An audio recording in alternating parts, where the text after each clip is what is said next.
नमस्कार साथियों, मैं हनी चौधरी।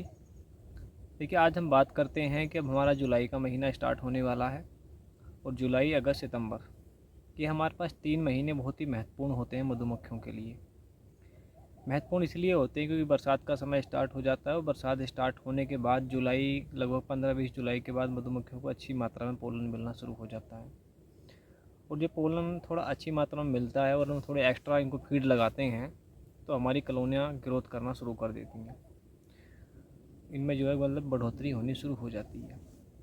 लेकिन इस महीनों के अंदर हमको बहुत ज़्यादा एक्टिव रहने की आवश्यकता होती है कि हम अपनी कॉलोनी को पूरा इस्टेब्लिश कर लें अच्छा फ्लोवरिंग टाइम आने से पहले पहले।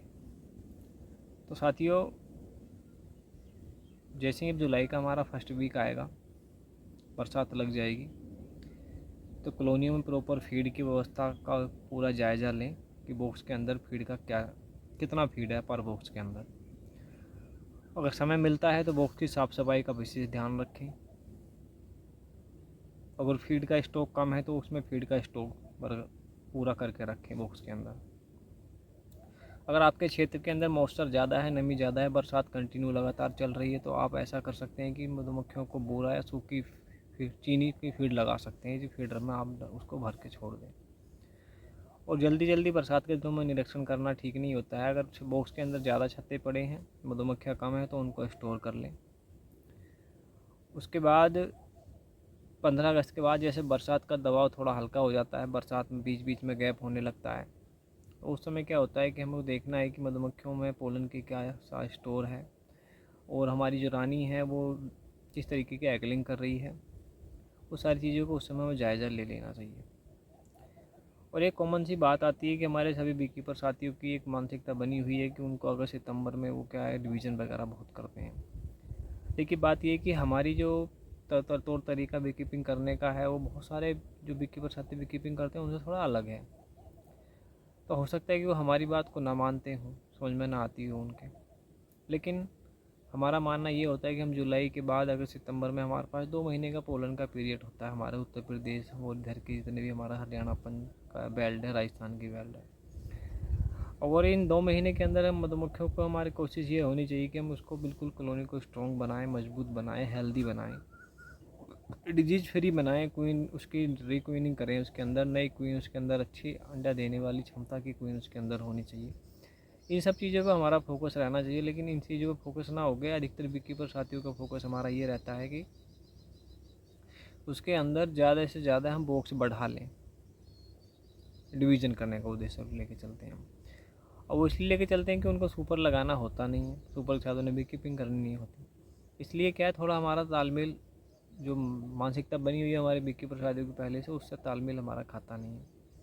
अब कुछ लोग हमारी बात सुनते हैं तो और फिर वो बीकीपर के संपर्क में किसी के आते हैं तो उन्हें ऐसा लगता है कि यार इन्होंने कुछ और बताया, इन्होंने कुछ और बताया। देखिए, जो हम बात बताते हैं, मैं जो बात बोलता हूँ वो मैं करता भी हूँ। तो ऊपर अगर हमको साइंटिफिक बी कीपिंग करनी है, सही तरीके से बी कीपिंग करनी है, बी कीपिंग करने का मतलब होता है मधुमक्खी पालना। अगर हम मधुमक्खी को पाल रहे हैं तो पालन केवल सुपर के साथ ही होता है। अगर हम सुपर के साथ हनी की हार्वेस्टिंग करते हैं तो ये आता है मधुमक्खी पालन। और हम अगर ब्रूड चैम्बर के साथ बी कीपिंग करते हैं तो उसको हम मधुमक्खी पालन नहीं मानते, क्योंकि उसमें क्या है, एक तरीके से बी हंटिंग होती है। मधुमक्खियों के साथ एक बहुत बड़ा गलत व्यवहार होता है। तो उन चीज़ों को हम बिल्कुल इग्नोर करते हैं और सभी को हम इस चीज़ के लिए गाइड करते हैं कि आप भी इस तरीके की बी कीपिंग ना करो। ना तो हम उससे क्वालिटी मेंटेन कर पाते हैं, ना ही हम अपनी मधुमक्खियों को हेल्दी बना पाते हैं, और ना ही मधुमक्खियाँ हमारी इतनी बढ़ पाती हैं। हमेशा रोगग्रस्त कॉलोनियाँ होती हैं। प्रोडक्शन अगर मस्टर्ड में उन्होंने थोड़ा बहुत दिया तो उसके बाद बिल्कुल नहीं होता है, बहुत सारी समस्याएं हो जाती हैं। और इनका सब कारण केवल यही है कि हमारा कहीं ना कहीं मैनेजमेंट में मिसिंग रहती है। तो साथियों, मेरी जो मेन मैं आपको बात बताना चाह रहा था, जुलाई के बाद हमारा जैसे अगस्त सितंबर का महीना आएगा, इसमें भरपूर पोलन हमें मिलता है। राजस्थान, यूपी की बेल्टों के अंदर बाजरा होता है और बरसात के बाद बहुत सी और भी वनस्पतियाँ फील्ड के अंदर आ जाती हैं। तो इस समय केवल हमारा, अगर आपके क्षेत्र के अंदर फीड अच्छी है, पोलन अच्छा है, तो आप कोशिश करिए कि आपके बॉक्स में 2 या 3 4 जो भी शीट नहीं हो जाए, शीट नहीं करिए। कॉलोनी को बढ़ाइए मत।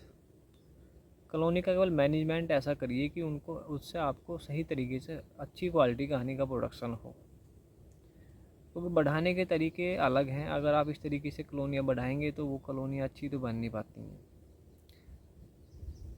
केवल हम मधुमक्खियाँ कॉलोनियों को कमज़ोर कर लेते हैं। कमज़ोर करने के बाद फिर मस्टर्ड के सीज़न में हमारा आधा सीज़न तो उन मधुमक्खियों को स्ट्रॉन्ग करने में ही निकल जाता है।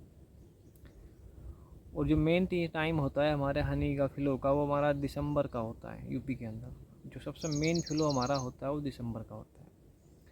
और हम दिसंबर का ही महीना हमारी मधुमक्खियों को मजबूत करने में निकाल देते हैं। तो हमने पहले काफ़ी कॉलोनियों को तोड़ दिया, डिवीज़न कर दिया। जनवरी में क्या मौसम ख़राब हो जाता है। मौसम ख़राब होने से उतना फिर हनी मिल नहीं पाता, तो हमारा सीज़न पूरा धरा का धरा रह जाता है। इसलिए हम बी कीपिंग के अंदर ये जो महीने होते हैं अगर सितंबर के, अक्टूबर का, ये सबसे महत्वपूर्ण महीना होता है। क्योंकि इसमें पोलन भरपूर मिलता है। और पोलन भरपूर मिलने से क्या हमारी कॉलोनियाँ मजबूत हो जाती हैं।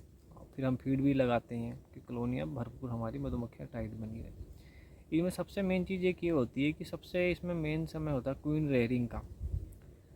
अगर हम क्वीन रेयरिंग करना जानते हैं तो खुद कर सकते हैं। अगर नहीं करना जानते तो हम कहीं से किसी बी कीपर साथी से जो अच्छा बी कीपर है, अच्छी बी कीपिंग करता है, उसके बाद अच्छी क्वालिटी की हनी बीज है, तो आप वहाँ से क्वीन परचेज करके अपनी कॉलोनी की रीक्वीनिंग करेंगे। मतलब क्वीन को नया करना ज़रूरी होता है। क्योंकि अगर आपके पास हेल्दी क्वीन बॉक्स के अंदर है तो उसमें क्या है, वो उतनी ज़्यादा अंडा देगी। अगर नई क्वीन आपके बॉक्स के अंदर है तो ज़्यादा से ज़्यादा उसके अंदर आप मधुमक्खियाँ होंगी। क्योंकि ऐसा होता है जब नई क्वीन होती है तो उसका एक क्यूएमपी होता है, इसके अंदर एक हार्मोन्स होता है जिससे मधुमक्खियाँ एक्टिव रहती हैं। जब वो मधुमक्खियाँ तभी एक्टिव हो ज़्यादा रहती हैं काम करने की, उनके अंदर क्षमता तभी ज़्यादा आती है जब उनकी जो क्वीन है वो यंग होती है, क्योंकि उसके अंदर उतना ज़्यादा वो हार्मोन्स निकलता है।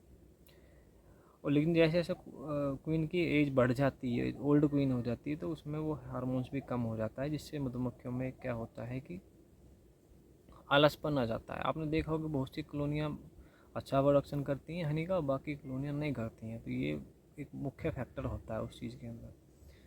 तो इस चीज़ का भी आपको ध्यान रखना है। और डिजीज़ के लिए देखिए, माइट की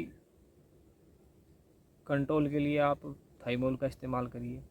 कोई भी एंटीबायोटिक बॉक्स के अंदर बिल्कुल भी इस्तेमाल ना करें, क्योंकि इससे भी हमारा मधुमक्खियों की हेल्थ पर बहुत गलत प्रभाव पड़ता है। हनी की क्वालिटी भी ख़राब होती है।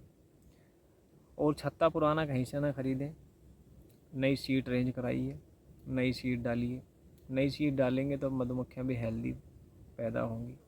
और चाइनीज़ सीड का बिल्कुल भी इस्तेमाल ना करें। जो होममेड सीड होती है, जो हाथ से बनाई जाती है, मार्केट में अपने यहाँ काफ़ी मिलती हैं, अवेलेबल है, कहीं भी मिल जाती है। आप उस सीड का इस्तेमाल करिए और फिर देखिए कि एक आपको कितना अच्छा मतलब आपका सीज़न गुजरता है। अगर सब कुछ परिस्थितियाँ ठीक रहती हैं मौसम की, तो बहुत अच्छा मतलब आपको रिजल्ट देखने को मिलेगा।